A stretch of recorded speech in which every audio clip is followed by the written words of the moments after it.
Hello అండి. ఈ సీజన్లో చారు చేసి తింటే ఆరోగ్యానికి చాలా మంచిది.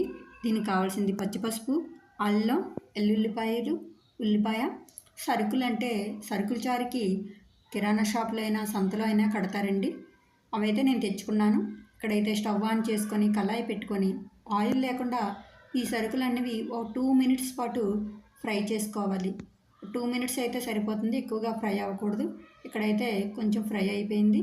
స్టవ్ ఆఫ్ చేసుకొని ముందుగా చారుకి ఎంతైతే పులుపు అవసరమో దానికి సరిపడిగా చింతపండు అయితే నేను నానబెట్టుకున్నాను. తర్వాత ఇవి చల్లారిన తర్వాత ఇక్కడైతే మిక్సీ పట్టుకుంటున్నాను.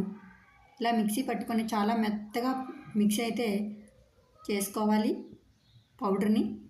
అందులోనే కొంచెం పసుపు, అల్లం, వెల్లుల్లిపాయలు, ఉల్లిపాయ కట్ చేసుకున్నాం కదా, అవైతే వేసి మెత్తగా పేస్ట్ చేసుకోవాలండి. ఇక్కడైతే పేస్ట్ అయితే చేసుకున్నాను. చాలా మెత్తగా అయింది, చూసారా ఎలా మెత్తగా అవ్వాలి. అదే కళాయిలో ఆయిల్ వేసి ఈ పేస్ట్ అంతా ఆయిల్లోని అలా ఫ్రై చేసుకుంటూ ఉండాలి, అడగంటకుండా అలా కలుపుతూ ఉండాలండి ఫ్రై అయ్యేంత వరకును.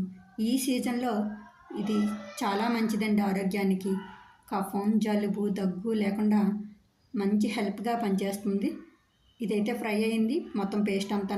అందులోనే కొంచెం కారం అయితే వేసుకుంటున్నాను. ఇక్కడ కారం అయితే ఎక్కువ అవసరం ఉండదు, ఎందుకంటే ఇవి కొంచెం ఘాటుగా ఉంటాయి కనుక మొత్తం ఇవి సరుకులన్నీవి.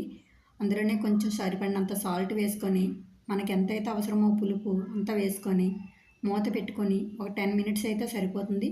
మధ్యలో ఒక్కసారి తీసి ఒక్కసారి కలుపుకుంటే సరిపోతుందండి మధ్యలో. అందులోనే కొంచెం కరివేపాకు వేసుకొని కలుపుకొని మళ్ళీ ఒక 2 మినిట్స్ 3 మినిట్స్ అయితే చారు అనేది రెడీ అయిపోతుంది. ఒకసారి మూత పెట్టుకొని చూడండి. ఒక 5 మినిట్స్ పోయాక చూడండి, చారు అయితే రెడీ అయ్యింది. ఇది చాలా మంచిదండి ఆరోగ్యానికి. ఒక్కసారి ట్రై చేయండి.